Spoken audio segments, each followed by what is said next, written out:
నమస్కారం. నా పేరు డాక్టర్ పురు ధవన్. ఈ వీడియోలో పాకిస్తాన్ రోగులు ట్రేమస్ వల్ల రాయడం కష్టంగా ఉంటుంది. ప్రతి అక్షరాన్ని వేరు వేరు రాయడం. పాకిస్తాన్‌లో ఉన్న రోగుల చేతుల్లో ట్రేమస్ ఉంటాయి. మరియు ఈ కారణంగా వారి రాయడం చాలా చెత్తగా ఉంటుంది. వారు సంతకం చేయలేరు. కానీ కొన్నిసార్లు రోగులకు ఉద్యోగం ఉంటుంది. వారు టీచర్ లేదా మరేదైనా కావచ్చు. వారికి రాయాల్సి వస్తుంది. వారు రాయలేకపోతే, వారు రాసినది చదవలేకపోతే చాలా ఇబ్బంది అవుతుంది.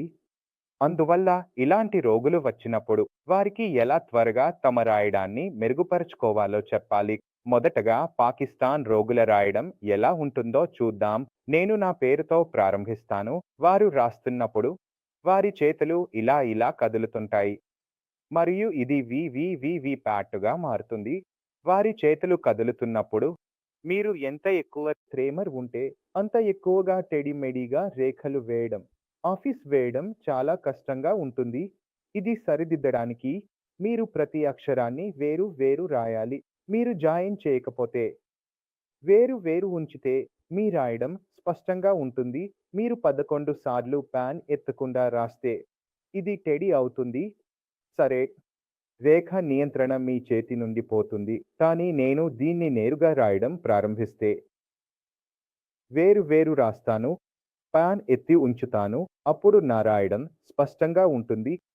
మీరు కంటిన్యూటీని వదిలి వేరు వేరు అక్షరాలను రాయాలి. ఒకేసారి రాయకండి. మీరు ఇది చేస్తే 5 నిమిషాల్లో మీ రాయడంలో చాలా పెద్ద మార్పు వస్తుంది.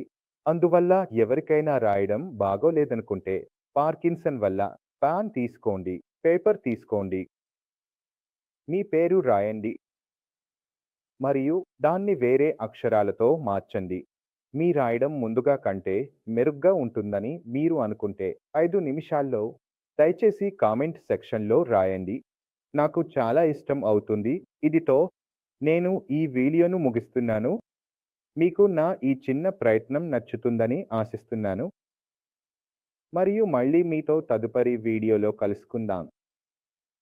అప్పటి వరకు నమస్కారం.